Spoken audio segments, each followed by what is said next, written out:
सभापति महोदय, सबसे पहले तो मैं इस बात के सकारात्मक संकेत के लिए धन्यवाद करना चाहूँगा कि 2021-22 का जब केंद्र का बजट निर्मला सीतारमण जी लोकसभा में रख रही थी तो हिंदुस्तान के 70 साल की कमाई से बने हुए सरकारी उपक्रमों को रेवड़ियों की तरह बेच रही थी और ये भी कह रही थी ये भी ले लो, ये भी ले लो, ये भी ले लो, सस्ते दाम में ले लो, जो निजीकरण को बढ़ावा देने की तरफ और हर सेक्टर में कृषि, बीमा, उद्योग, रोजगार, शिक्षा, चिकित्सा, बुनियादी चीजों में, उसमें रेल का अलग से, हर क्षेत्र में जो निजीकरण और जनता के बजट की कटौती की जा रही थी, उस परिस्थिति में जीएसटी के बाद राज्यों का बजट कोई ज्यादा बड़ी बात नहीं रहती। उस स्थिति में राजस्थान की सरकार ने और राजस्थान के मुख्यमंत्री ने जो बजट पेश किया और उस बजट में निजीकरण की बजाय जनता की महत्वपूर्ण सवालों पर सरकारी उपक्रमों को बढ़ावा देते हुए शिक्षा में, चिकित्सा में, स्वास्थ्य में और पेयजल में जो घोषणाएं की गई हैं, मैं समझता हूं ईमानदारी से अगर इन घोषणाओं को लागू किया जाता है तो ये प्रदेश की जनता के लिए बेहतर बजट समझा जाएगा। सभापति महोदय, जब देश में बेरोजगार रोजगार की मांग कर रहे हो,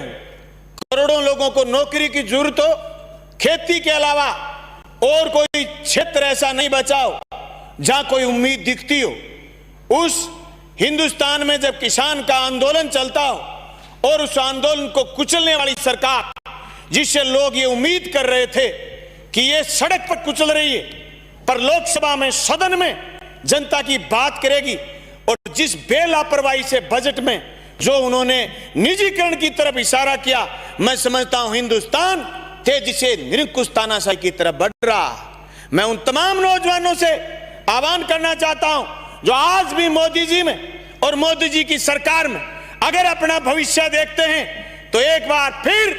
आजादी के 70 साल में बने हुए हिंदुस्तान को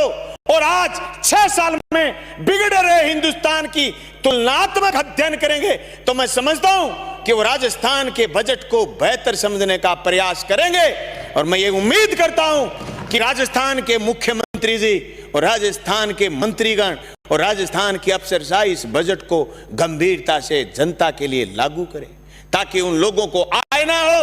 जो लोग तेजी से कह रहे हैं कि रेल अदानी की होगी, नालको, बालको, टालको, सिंदरी का कारखाना, इस्पात का कारखाना, लोहे का कारखाना, सारे उपक्रम बड़े पूंजीपति के होंगे। वहां हमारे मुख्यमंत्री कह रहे हैं कि जल जीवन मिशन में आप 50% पैसा केंद्र दे रहा है, जो कि देना चाहिए था 90% पैसा, फिर भी 4000 करोड़ से ऊपर का जल जीवन मिशन का जो बजट लेकर के आए हैं, मैं समझता हूं मेरी विधानसभा क्षेत्र में भी 139 करोड़ रुपए के प्रस्ताव जो मंजूर किए गए, मैं इसके लिए धन्यवाद करना चाहता हूं। सभापति महोदय, मैं ये बात कहना चाहता हूं कि जहां बात आ जाए केंद्र और राज्य के कंपैरिजन की, तो जब कोरोना आया और कोरोना में एक एमपी 5 करोड़ रुपए के विकास करा सकता, एक एमपी एक साल में 5 करोड़ रुपए अपने लोकसभा क्षेत्र में लगा सकता है। मोदी जी जो बड़ी बड़ी बात करते हैं, मोदी जी और मोदी जी की पार्टी के लोग, मैं कहना चाहता हूं उनके लिए एक एमपी को 5 करोड़ रुपए देना भी दुबर हो गया। और ये सारे के सारे 2 साल के 7000 करोड़ रुपए के लिए मोदी जी ने हाथ खड़े कर दिए। उस दरमियान राजस्थान में 2 करोड़, 2.25 करोड़ रुपए एमएलए लैड से जारी रखना भी हमारे लिए सुखदायी प्रतीक था।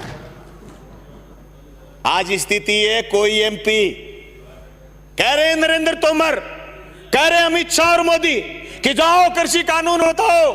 गांव में जाते ही लोग एमपी से पूछते हैं कि एमपी साहब हमारे गांव में ये विकास का काम कराओ, तो बोल देते हैं कि साहब 2 साल के लिए तो हमारे पास बजट नहीं है। ये 7000 करोड़ रुपए जनप्रतिनिधियों के लिए नहीं देना और राजस्थान में एमएलए लैड को जारी रखना, ये सकारात्मक संकेत है। मैं समझता हूं ये बात साधु ऐसा चाहिए जैसा शुभ शुभाए, सार सार को गही ले, थोथा दे उड़ाए। मैं उन लोगों से कहना चाहता हूं जो लोग आज भी इस बात के मुगलते में हैं कि मोदी जी अच्छा कर रहे हैं, सवाल मोदी जी से नफरत का नहीं, सवाल मोदी जी से लड़ाई का नहीं, सवाल ये है 70 साल में जिस गांधी जी की प्रतिमा के सामने खड़े होकर के हम भाषण दे रहे हैं, जिस गांव की गरीब की बात की गई, उस गांव की गरीब की बात को सुलटाने का काम जो केंद्र की सरकार ये तीनों कानून ला करके कर रही है, ये कानून सिर्फ और सिर्फ इस बात का प्रतीक नहीं है सभापति महोदय कि ये अपनी जिद पूरा करना चाहते हैं, ये इस बात का प्रतीक है कि निजीकरण के दौर को आखिरी दम पर बाजार में बची हुई कुछ चीजों को भी निजी हाथों में सौंप देने का आखिरी नाकाम कोशिश है। सभापति महोदय, हर मुल्क का बजट और हर प्रदेश का बजट ये साबित करता है कि आने वाले 1 साल तक सरकार और क्या करेगी। केंद्र की सरकार ने ये तीनों कानून कोरोना में ला करके साबित किया कि हम तेजी से देश को गिरवी रखना चाहते हैं, वो भी बड़े पूंजीपति के हाथ में। अभी भी वो कह रहे हैं कि इसमें काला क्या, तो मैं कहना चाहता हूं कि इसमें सफेद क्या, काला तुम्हारी नीयत, काले तुम्हारे कानून, छीन लेंगे हमारी मंडी, तोड़ देंगे हमारी मंडी, तोड़ देंगे हमारी उपज को बेचने के सारे संयंत्र। काला है तुम्हारा कानून, चारों तरफ से काला कि हमारे खेत छीनने के लिए आप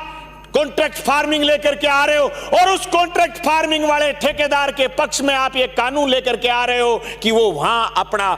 जो खेती किसी किसान की कॉन्ट्रैक्ट पर ले लेगा, उस खेती में वो ऋण भी लेगा और वहां स्थायी निर्माण भी करेगा, वो फूड प्रोसेसिंग के नाम पर या दूसरे नाम पर अपनी फैक्ट्री डाल लेगा। जो किसान अगर 5 साल के बाद उस जमीन को लेना भी चाहेगा तो उसके काम की चीज नहीं बचेगी। सभापति महोदय, मैं इसलिए तुलनात्मक अध्ययन कर रहा हूं कि आज हमें उन नौजवानों को बताना,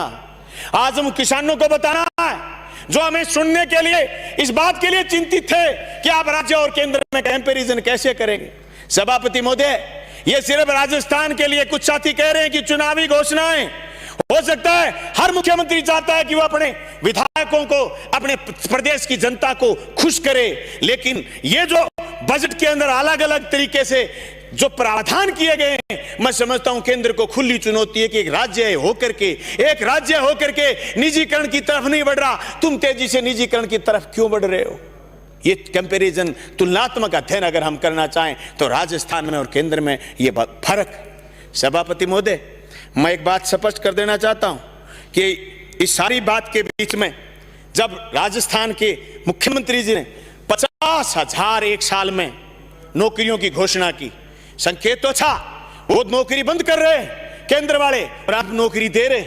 लेकिन राजस्थान में बेरोजगारों की फोर्स को देखते हुए 5 लाख नौकरी एक साल में देने की घोषणा करनी चाहिए थी। मैं उम्मीद करता हूं कि मुख्यमंत्री महोदय जब बजट में जवाब देंगे, पूरक बजट रखेंगे, तो नौजवानों की इस मांग को पूरा करेंगे। जब निजीकरण के खिलाफ खड़े ही हो गए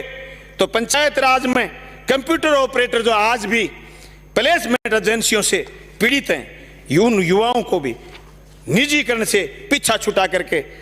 या तो संविदा कार्मिक या फिर उनके स्थायी रोजगार की सरकार बात करेगी। दिव्यांगजनों के लिए सरकार द्वारा उठाए गए कदम अच्छे तो हैं पर थोड़े हैं, ना काफी हैं। मेरी मांग है सरकार उनके कल्याण के लिए और बेहतर सब कदम उठाए। जनता दल जल योजना के कार्मिकों को स्थायी करने की सरकार घोषणा करे। नरेगा में जो जेटीओ लगे हुए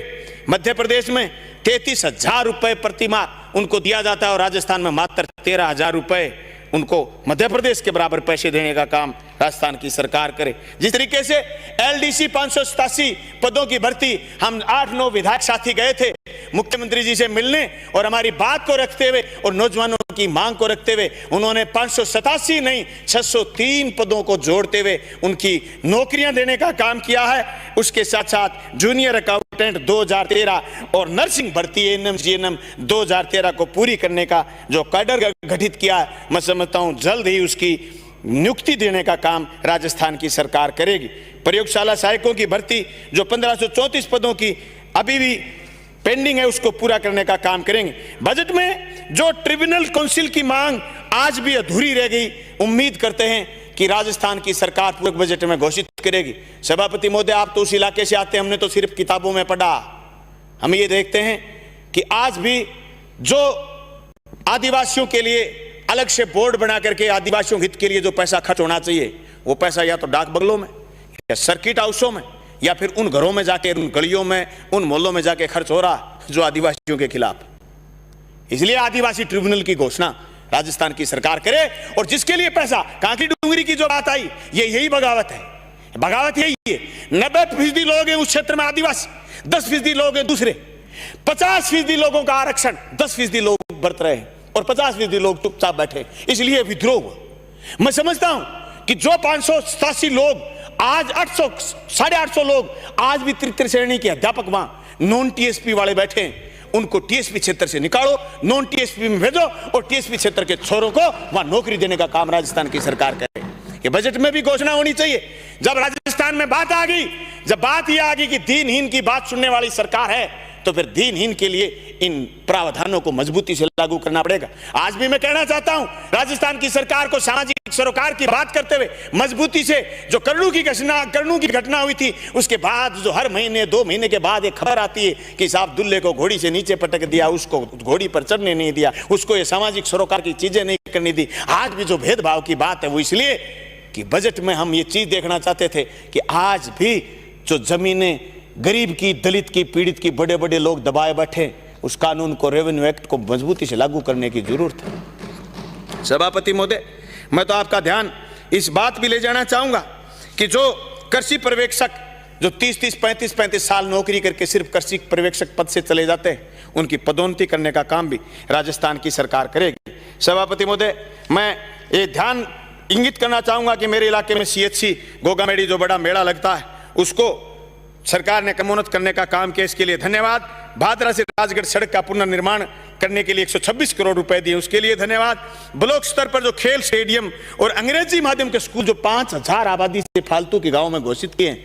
हम समझते हैं कि ये गरीब के लिए और उस दलित के लिए जिसका बच्चा आज भी अंग्रेजी माध्यम में के स्कूल में पढ़ने से वंचित था, उसके लिए अगर ये घोषणा धरातल पर, जैसे अंग्रेजी माध्यम स्कूल एक एक हमने खोल दिए ब्लॉकों में, मैं तो उसी समय भी मैंने गांव में एक स्कूल खोला था। ये हम धन्यवाद करना चाहते हैं मुख्यमंत्री महोदय का कि जिस तरीके से उन्होंने कन्या महाविद्यालय के लिए, नर्सिंग कॉलेज के लिए, एग्रीकल्चर कॉलेज के लिए और अंग्रेजी माध्यम स्कूल के लिए शिक्षा के क्षेत्र में जो कदम उठाए हैं, इनको धरातल पर अगर लागू करते हैं तो राजस्थान के लिए बहुत लंबे समय तक मजबूती से शिक्षा के जगत में अलग जगाने का काम किया गया। 10 कुएं और 40 हैंडपंप की घोषणा भी सराहनीय है, लेकिन थोड़ी। 5 करोड़ रुपए जो सड़क के लिए दिए गए, सभापति महोदय, हम राजस्थान की सरकार में 10-10 करोड़ रुपए और मांग रहे हैं, क्योंकि एमएलए को 2-3 साल, तीसरी साल में जाकर के सड़क मिली। लोग बहुत कहते हैं कि सड़क दीजिए, सड़क दीजिए। जो 5 करोड़ रुपए दिए वो तो ठीक, पर 10-10 करोड़ रुपए और हमारे मुख्यमंत्री महोदय घोषित करें, ताकि जनता में जाकर के खड़े होकर कहें कि ये सड़क लो जी, थोड़े दिन में बननी शुरू हो जाएगी। सभापति महोदय, मैं तमाम साथियों को इस बात की तरफ लेके जाना चाहूंगा कि मैं उस इलाके से आता हूं जहां हमारे अमर सिंह ब्रांच और सिद्धमुख नहर है। अमर सिंह ब्रांच और सिद्धमुख नहर आज से 60 साल पहले और सिद्धमुख नहर आज से 30 साल पहले आ गई थी। सभापति महोदय, हमारे वहां 722 मैट और बैलदारों की जरूरत है, जो राजस्थान की सरकार सारा कुछ निजीकरण के खिलाफ चलते चलते अभी भी उस नहर पर निजीकरण किए बैठी। मैंने पिछली बार भी मांग मेरी दोहराई थी कि हमारी नहरें JNN से नहीं चलेंगी, एक्शन रुखाड़ी के लिए जाए, SHO रुखाड़ी के लिए नहर पर जाए, पानी चोरी के लिए बड़े बड़े अफसर जाएं, जिन अफसरों का तकनीकी काम है वो रुखाड़ी के लिए जाएं, ऐसे नहरें नहीं चलेंगी। 722 कर्मचारी जिस दिन सिद्धमुख नहर पर लगेंगे उस समय टेल पर पानी जाएगा। आज मेरा B ग्रुप चल रहा, लेकिन ग्रुप इसलिए पिट गया कि नहर में पानी चोरी हो गया। हरियाणा ने हमारा हिस्सा पूरा नहीं दिया, पंजाब ने हमारा हिस्सा पूरा नहीं दिया। मैं BML नहर पर गया था सभापति महोदय पिछले बार अक्टूबर में, जब नहर टूट गई थी, दरक गई थी। वहां जाते मुझे एक ही बात की वहां के अफसरों ने कि हम राजस्थान की सरकार में पैसे मांगते हैं, आप पैसे दीजिए। सभापति महोदय, ये निजीकरण का 10 देखिए, ये हालत सिर्फ हमारी नहीं है, BML मान भाखड़ा मान लीक चैनल पर भी ये स्थिति, पंजाब में कोई कर्मचारी नहीं, झाड़ झकाड़ खड़े हुए नहर पर। हरियाणा में भी यही स्थिति। ये निजीकरण इस देश की जनता को, इस देश की बनाई हुई सारी की सारी तामीरों को ढा देगा। इसलिए मैं राजस्थान की सरकार से मांग करता हूं कि BML से हमारा पूरा पानी लेने के लिए, डैम से पूरा पानी लेने के लिए और हर किसान को उसके हक का पानी मिले, इसके लिए तुरंत प्रभाव से निजीकरण को बंद करके और नहरों में सरकारी कर्मचारी लगाने का काम करेंगे। मात्र 722 कर्मचारियों से हमारी बहुत बड़ी 1.25 लाख एकड़, जिसमें हमारी राजगढ़ की विधायक कृष्णा जी और नौर के विधायक अमित जी, हमारे तीनों विधायकों का विधानसभा क्षेत्र में ये नहर है, इससे हमारी पूर्ति हो पाएगी। मैं उम्मीद करता हूं कि अमर सिंह ब्रांच पर भी सरकार इस चीज को लागू करेगी। सभापति महोदय, मेरे इलाके के 14 बिरानी गांव ऐसे रह गए जिनमें बच्चों के रिश्ते भी नहीं हो पा रहे हैं, खेती नहीं हो पा रही है, किसान चारों तरफ से सिंचित इलाका है, पर एक सिर्फ 14 बिरानी गांव भादरा के, 14 बिरानी गांव नौर के ऐसे रह गए जो राजस्थान सरकार से हम मांग करते हैं 36 हेक्टेयर जमीन जो फुहारा पद्धति से, सूक्ष्म फुहारा पद्धति से सिंचित हो जाए, मूसी से कुछ है, उसमें सिर्फ 200 क्यूसेक पानी चाहिएगा, 306 करोड़ रुपए चाहिएंगे, वो हमारी नहर की लंबाई 109 किलोमीटर होगी। मैं उम्मीद करता हूं कि पूर्व बजट में राजस्थान की सरकार इस चीज की घोषणा करेगी और हमारे इलाके को खुशहाल करने का काम करेगी। सभापति महोदय, मेरे इलाके में अमर सिंह बराज और सिद्धमुख नहर में करीब 9149 हेक्टेयर जमीन में खाड़े बनने की डीपीआर 2017 में बनाई हुई थी। 21,000 हेक्टेयर खाड़े का डीपीआर 121 करोड़ रुपए की सिद्धमुख नहर के लिए बनाई गई थी। ये पूरी डीपीआर खाड़ों की बनाई, पर मैं बार बार जब केंद्र पर आता हूं तो लोग कहते हैं कि केंद्र की ज्यादा आलोचना करता है। करूं तो करूं क्या करूं? 2015 में सीएडी बंद कर दी उन्होंने, सिंचित क्षेत्र विकास विभाग बंद कर दिया, बात आगे पड़ गई हमारी नहरों पर, हमारे बच्चे हुए खाड़े नहीं बन पा रहे। सभापति महोदय, मैं राजस्थान की सरकार से आपके मार्फत मांग करना चाहता हूं कि हमारे खाड़ों के लिए बजट दे और ये जो महती योजना थी हमारी उसको पूरा करवाने का काम करें। सभापति महोदय, मैं ऊर्जा मंत्री का ध्यान आकर्षित करना चाहूंगा। आपने एक एफआरटी पता नहीं आप क्या ले आए, वो एफआरटी वाले बड़े ठगे ऊर्जा मंत्री महोदय, वो लोगों का फोन नहीं उठाते, वो फॉल्ट निकालने के लिए वो नहीं आते, वो एक महीने में 200 250 शिकायतें। आप उस एफआरटी को बंद करो और आपके लाइनमैन जयन उन्हीं से काम करवाओ। मेरी आपसे मांग है कि राजस्थान में अगर कोई आलोचना सरकार की कर रहा तो सिर्फ बिजली के दाम के लिए कर रहा। सभापति महोदय, बिजली के दाम बढ़े हुए, इसमें कोई दोरा नहीं, और लोग एक ही बात कहें कि बिजली का दाम बढ़ा दिया। मैं मांग करता हूं सरकार से कि आपने जब इतना अच्छा बजट पेश किया तो बिजली के बढ़े हुए दाम को भी वापस लेने का काम करें। जरूर आप पूर्व बजट में घोषणा करेंगे, बढ़े हुए दाम हम वापस लेने की कोशिश करेंगे। पेट्रोल डीजल में जो हमारे यहाँ सेस घटाने का काम सरकार ने किया 2%, उसके लिए तो धन्यवाद, पर अभी भी डिफरेंस, अभी भी अंतर 10 रुपए प्रति लीटर का है। सभापति महोदय, हम हरियाणा के पास में, हमारा विधानसभा क्षेत्र हरियाणा से लगता हुआ, सभापति महोदय मेरे घर से 4 किलोमीटर दूर हरियाणा का पेट्रोल पंप है, 10 रुपए का डिफरेंस प्रति लीटर का। इतना डिफरेंस लोग ये सवाल का चोटता है। हालांकि केंद्र की सरकार बेताशा वर्दी कर रही है और बात जीएसटी पर घूम करके आए तो हमारे 14,000 करोड़ रुपए बाकी, 1000 समस्याएं हैं, पर 10 रुपए का डिफरेंस सभापति महोदय सवाल खड़े करता है। इसलिए मैं राजस्थान की सरकार से मांग करना चाहता, इस डिफरेंस को थोड़ा करने का काम करेंगे। सभापति महोदय, शिक्षा में जो बजट में वृद्धि की गई ये तो सराहनीय है, पर अभी भी कुछ राजकीय प्राथमिक, उच्च प्राथमिक विद्यालय जो माध्यमिक विद्यालय में क्रमोन्नत करने की जरूरत। सभापति महोदय, मेरे एक तो पूरे गांव, पूरा का पूरा गांव शेड्यूल कास्ट का है, अभी तक उस स्कूल को उच्च प्राथमिक से माध्यमिक नहीं किया गया, धोड़पाड़िया गांव। मैं सदन में इसलिए गांव का नाम बोल रहा हूं कि पूरा का पूरा गांव, और उस गांव में 50 कर्मचारी हैं सभापति महोदय, और आगे बढ़ें और हमारी बच्चियां आगे पढ़ पाएं। इसलिए एक अजीतपुरा का स्कूल जिसमें 850 बच्चियां हैं 8वीं के स्कूल तक, वो स्कूल क्रमोन्नत करने का काम राजस्थान की सरकार करे। घोटड़ा, पट्टा, अमरपुरा, रामबास, ये स्कूल ऐसे हैं जो सरकार इनको क्रमोन्नत करे। भादरा में राज जोगीवाड़ा गांव में 125 बीघा जमीन जो सिंचित जमीन है, उसमें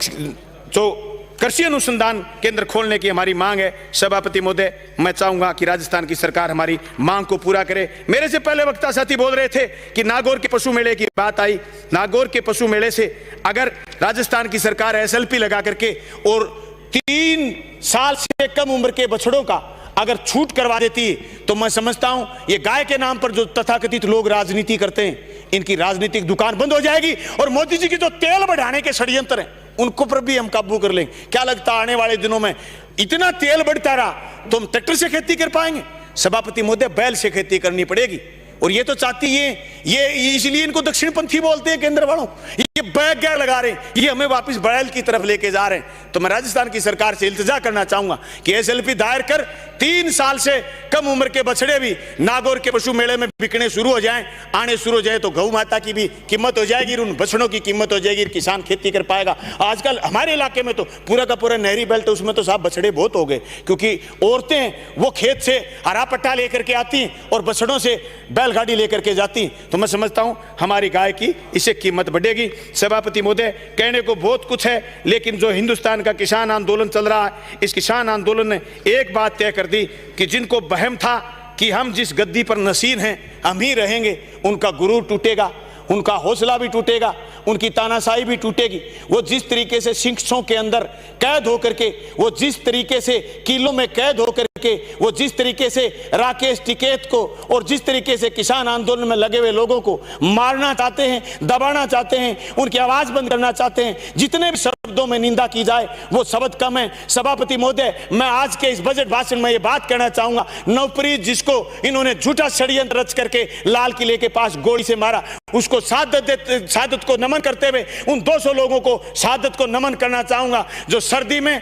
और ठिठुरन में वहां बॉर्डरों पर पड़े पड़े मर गए, लेकिन केंद्र की सरकार ने किसान की ना सुनने की तय कर ली। सभापति महोदय, आज तक हिंदुस्तान ही नहीं दुनिया का ऐसा कोई तानाशाह नहीं होगा जिसको प्रजा ने हरा नहीं दिया होगा। ये भी हारेंगे। इन लोगों की सुनने की ताकत नहीं थी, इनको हम बहुत कुछ सुनाते, पर ये सदन छोड़ के चले गए। ये इसलिए सदन छोड़ के चले गए, ये एक संकेत है। आज इन्होंने सदन छोड़ा है। सभापति महोदय, आने वाला समय इनसे गद्दी भी छुटवाएगा और इनसे इस बात की माफी भी मंगवाएगा कि जिन किसानों की आपने शहादत ली है, जिस किसानों को आपने परेशान किया, जिन पर आपने झूठे मुकदमे किए, जो इनके लाइट पानी के बिल आपने जो बढ़ाए, जो इन्होंने जो गड़बड़ की है कि जो सिंगू बॉर्डर पर, टीकरी बॉर्डर पर, शाहजहांपुर बॉर्डर पर और गाजीपुर बॉर्डर पर किसान को जलील करने का काम किया। सभापति महोदय, हिंदुस्तान का इतिहास और हिंदुस्तान का भविष्य इनको कभी माफ नहीं करेगा। सभापति महोदय, इंदिरा जैसी प्रधानमंत्री रहे या जवाहरलाल नेहरू जैसे प्रधानमंत्री रहे, या खुद इनके अटल बिहारी वाजपेयी जी कहते थे कि जहां निरंकुशता का भाव आ जाए, जहां दूसरे को देशद्रोही और गद्दार बता दिया जाए, तो हम समझते हैं सरकार तानाशाही की तरफ बढ़ जाती है। सभापति महोदय, इनको यह अक्ल कौन दे कि इनके नेता जो 2 से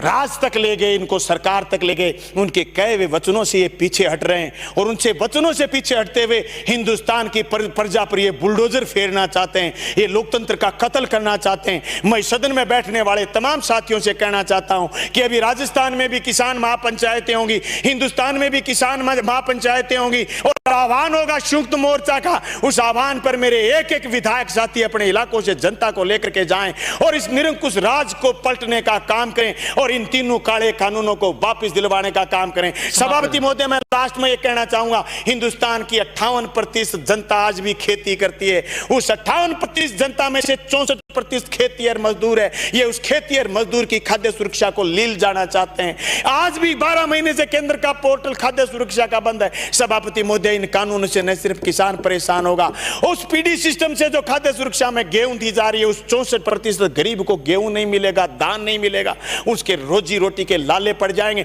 सभापति महोदय, ये इन तीनों कानूनों से ये चाहते हैं कि सारी की सारी प्रजा रिफ्यूजी की तरह शहर में आकर के पड़ जाए और सस्ते मजदूर के रूप में हमें मिल जाए और अपने खेत में खुद किसान, जो आज जमीन का मालिक है, वो खुद किसान अपने खेत में मजदूर जाए।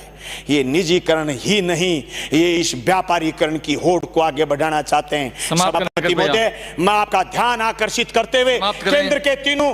कानूनों की आलोचना करते हुए वापस करने की मांग करते हुए और राजस्थान की सरकार से इस उम्मीद के साथ कि जो बजट में आपने घोषणाएं की, आप उनको गंभीरता से लागू करेंगे और जनता के हित में फैसले पूरे करेंगे और इस बजट को लागू करेंगे और हमारे 14 बिराने गांवों को नहरी करेंगे, नहरों में पूरा पानी देंगे। आपका बहुत बहुत धन्यवाद, शुक्रिया।